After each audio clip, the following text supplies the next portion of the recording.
Morning all of यू। हम अपना lesson number 9 where the mind is without fear ये पढ़ेंगे, जिसका नाम क्या है, where the mind is without fear, जहाँ हमारा दिमाग क्या रह सके, बिना डर के रह सके।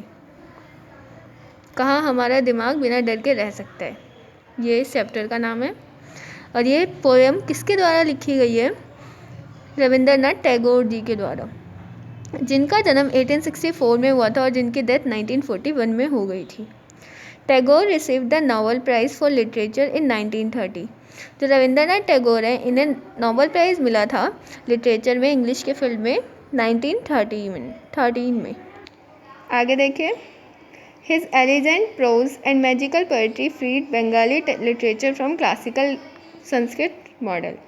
इन्होंने बंगाली लिटरेचर को, जो कि क्या था, संस्कृत मॉडल था, क्लासिकल संस्कृत मॉडल था, जहाँ पे क्या थी, जो बंगाल में जो संस्कृति अपनाई जाती थी उसका जो मॉडल था, उस लिटरेचर को इन्होंने क्या किया, रविंद्रनाथ टैगोर ने बंगाल की पूरे वर्ल्ड को दिखाया है। पूरे वर्ल्ड में इनके लिटरेचर के पढ़ा जाता है, जो कि किसके हैं, बंगाली लिटरेचर यानी बंगाली संस्कृति मॉडल के ऊपर बेस्ड है। आगे देखिए, he introduced the best of Indian culture to the West and vice versa. इन्होंने क्या किया है, जो वेस्ट कल्चर था उसे हमारे इंडिया को इंट्रोड्यूस किया है, उसमें हमारे इंडिया को वहाँ पर क्या किया है, परिचित करवाया है अपने लिटरेचर्स के द्वारा। He is regarded as the most outstanding creative artist of modern India. इन्हें मॉडर्न इंडिया का, ये जो हमारा आज का भारत है, इसका सबसे अच्छा मोस्ट आउटस्टैंडिंग क्रिएटिव आर्टिस्ट माना जाता है, बहुत अच्छे आर्टिस्ट माने जाते हैं। He is best known for composition of the national anthem. और आपको पता ही है कि हमारे देश का नेशनल एंथम किसने लिखा था, रविंद्रनाथ टैगोर जी ने। इसके लिए भी ये काफ़ी फेमस है।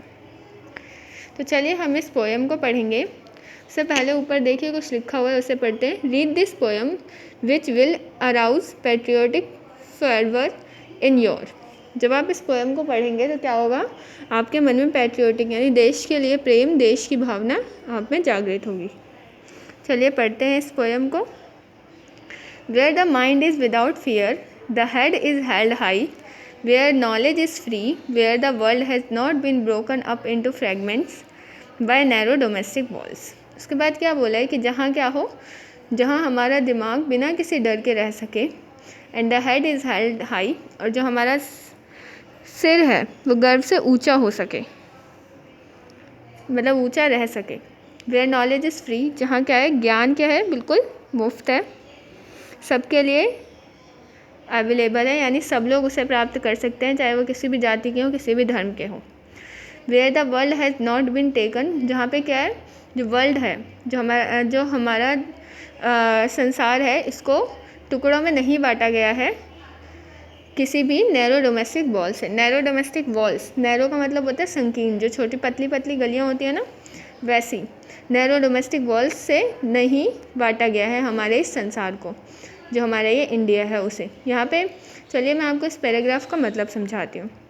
तो देखिए, where the mind is without fair, जहाँ हम बिना किसी डर के रह सकें, कहाँ हम बिना डर के रह सकते हैं, और साथ में जो हमारा सिर है हम उसे भी गर्व से ऊंचा उठा सकते हैं, या फिर ऐसे भी हम सिर उठाकर चल सकते हैं। और यहाँ पर जो नॉलेज है, जो ज्ञान है, वो सबके लिए बराबर है, किसी भी जाति का हो, किसी भी धर्म का हो, सबको ज्ञान लेने का अधिकार है। और यहाँ पर जो हमारा जो इंडिया है उसे टुकड़ों में नहीं बांटा गया है किसी भी नैरो डोमेस्टिक वॉल्स का मतलब है किसी भी जाति भेदभाव से, मतलब जाति के आधार पर हमारे देश को नहीं बांटा गया है। जैसे कि आप कई देशों में देखते हो कि क्या होता है, धर्म के नाम पर और या फिर जाति के नाम पर बांट दिया जाता है, पर हमारे धर्म में, हमारे देश में नहीं बांटा गया है ऐसा, ठीक है। बाय नैरो डोमेस्टिक वॉल्स का मतलब है कास्ट डिस्क्रिमिनेशन, यानी कि कास्ट के नाम पर, जाति के नाम पर भेदभाव करना, तो ऐसा हमारे देश में नहीं किया गया है। नेक्स्ट पैराग्राफ देखिए। Where words come out from the depth of truth, जहाँ शब्द कहाँ से आते हैं, दिल से आते हैं, शब्द बिल्कुल सच्चाई की गहराई से बोले जाते हैं।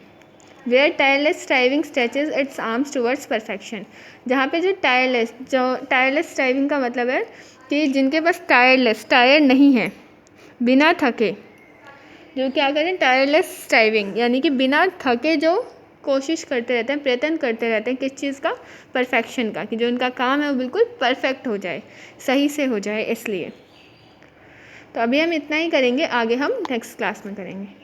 Thank you all of you for listening me.